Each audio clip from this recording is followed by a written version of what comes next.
Students, जैसा कि आपको पता है कि हम हिस्ट्री का लेसन नंबर 3 कर रहे थे, जिसका नाम है agrarian structure under the British. अंग्रेजों के अंतर्गत कृषि ढांचा, the impact of British agrarian policies. British कृषि संबंधी नीतियों का प्रभाव। Some of the major impacts were as under. उनमें से कुछ मुख्य प्रभाव निम्नलिखित थे। Number 1, conflict of classes. Conflict of classes का मतलब है वर्गों में मतभेद। New social classes like the landlords, the money lenders, the traders and peasants sprang up.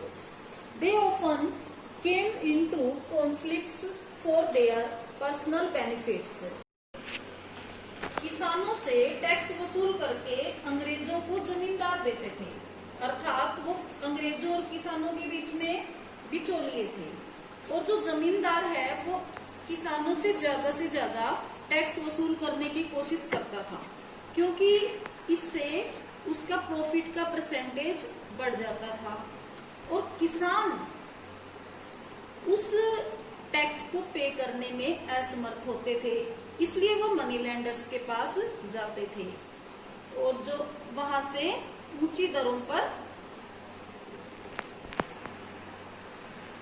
ऋण ले लेते थे।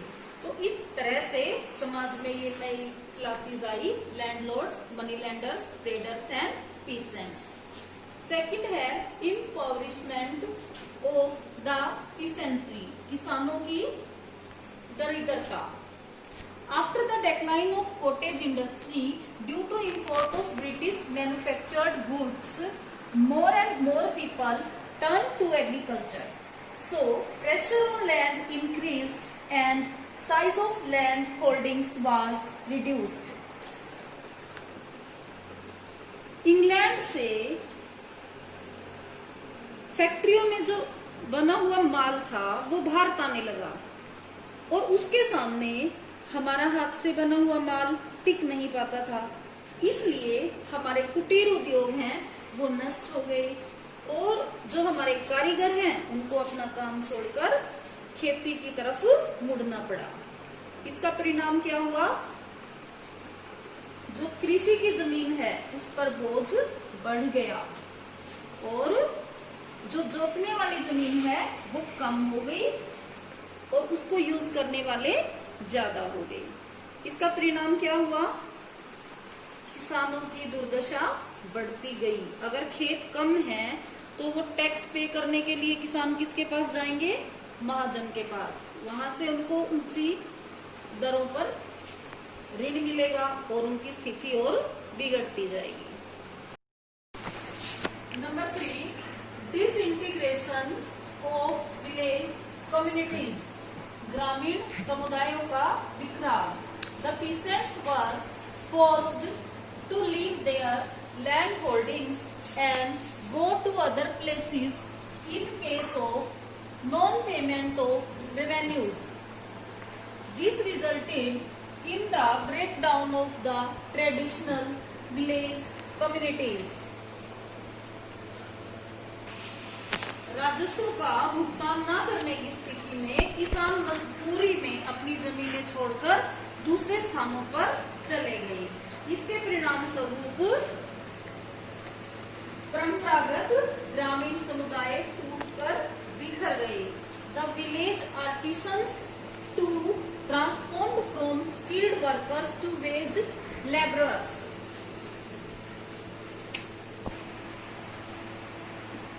ग्रामीण कारीगर भी कुशल कारीगरों से दिहाड़ी मजदूर बन गए। रूरल इंडक्टेडनेस, ग्रामीण ऋणग्रस्तता। The money landers exploited the peasants. They charged high rates of interest on the money they lent to the peasants. साहूकार किसानों का शोषण करते थे। वो जो किसानों को धन देते थे उसके ऊपर ब्याज की बहुत ऊंची दर वसूल करते थे। मनी लेंडर ब्याज कमाने के लिए कई बार धोखे के तरीके भी अपनाते थे, जैसे उधार ली गई राशि को बढ़ाकर लिख देना। इस प्रकार वो अधिक से अधिक गांव के ऊपर अपना कब्जा कर लेते थे। ग्रोथ ऑफ कमर्शियल क्रॉप्स, वाणिज्यिक फसलों का विकास।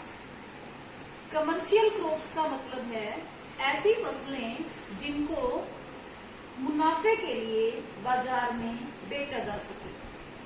The Indian peasant now produced not for himself but for the market. He produced those crops which could be utilized by the British in their manufacturing industries like cotton, sugarcane, etc.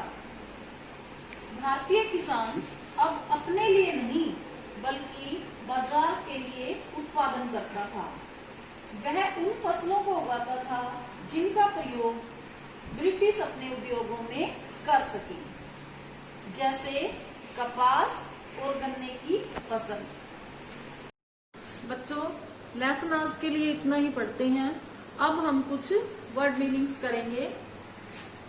Agrarian कृषि संबंधी, structure ढांचा, revenue राजस्व, famine अकाल, artisans कारीगर, इम्पॉवरिशमेंट दरिद्रता, disintegration बिखराव, growth विकास, labourer मजदूर, revolt विद्रोह, मूवमेंट आंदोलन, इंडिगो नील, क्विनक्वेनियल पंचवर्षीय, एक्सपेंडिचर खर्च, कल्टीवेटर कृषक, मनी लेंडर महाजन, फर्टिलिटी उर्वरता उपजाऊपन, डेप्ट कर्ज, ऑपरेशन दमन, इम्पैक्ट प्रभाव। तो बच्चों, आज वर्ड मीनिंग्स इतने ही करते हैं। अब हम मल्टीपल चॉइस क्वेश्चंस करेंगे। Question number 1, which one of the following was the source of revenue for the British? Option A trade, option B to buy raw materials at cheaper rates and selling manufactured products at higher prices. Option C land revenue. Option D all of D. निम्नलिखित में से क्या अंग्रेजों के लिए राजस्व का स्रोत था? व्यापार, कच्चा माल सस्ते दामों पर खरीदना और तैयार माल को महंगे दाम पर बेचना, भू राजस्व, या ये सभी ऑप्शन राइट हैं। तो इसका आंसर होगा ऑप्शन डी, क्योंकि ये तीनों ही चीजें अंग्रेजों के लिए आमदनी का स्रोत थी। Question number 2, who among the following granted the Diwani of Bengal to the East India Company? निम्नलिखित में से किसने ईस्ट इंडिया कंपनी को बंगाल की दीवानी प्रदान की? Option A Bahadur Shah Zafar second, option B Shah Alam second, option C Akbar, option D Babur. तो इसका आंसर होगा Shah Alam second. Question number 3, the famine of Bengal occurred in, Bengal में अकाल पड़ा कब? Option A 1670, option B 1770, option C 1875, option D 1880। तो बंगाल में अकाल पड़ा था 1770 में, इसीलिए ऑप्शन बी राइट ऑप्शन होगा। Question number 4, the Mahalwari system was introduced in, Mahalwari व्यवस्था लागू हुई? Option A 1820, option B 1822, option C 1825, option D 1831। Mahalwari व्यवस्था लागू की गई 1822 में होल्ट मैकेंजी के द्वारा। 5th question is who among the following introduced the Ryotwari settlement? Ryotwari व्यवस्था किसने लागू की। इसका आंसर होगा Thomas Munro. Question number 6, who was the leader of the Wahabi movement in India? Bharat में वहाबी आंदोलन का नेता कौन था? इसका आंसर होगा सैयद अहमद। वहाबी आंदोलन में इस्लाम के पुनरुत्थान के लिए आवाज उठाई गई थी। तो एमसीक्यू इतने ही है बच्चों। अब हम नेक्स्ट द फॉलोइंग करेंगे। Maths column A with column B. Warren Hastings ने क्या किया था? क्वींक्वेंशियल सेटलमेंट लागू की थी, पंचवर्षीय व्यवस्था लागू की थी। थॉमस मुनरो ने रैयतवारी सेटलमेंट लागू किया था और मैकेंजी ने महलवारी सेटलमेंट लागू की थी और लॉर्ड कॉर्नवालिस ने पीसेंट सेटलमेंट लागू की थी। इसलिए 1 का आंसर होगा option C, Warren Hastings quinquennial settlement. Thomas Munro का आंसर होगा रैयतवाड़ी सेटलमेंट, ऑप्शन ए।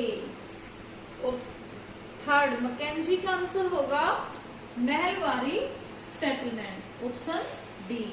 और लॉर्ड कॉर्नवालिस का आंसर होगा ऑप्शन बी, पीसेंट सेटलमेंट। आज के लिए इतना ही करते हैं। Thank you, have a nice day.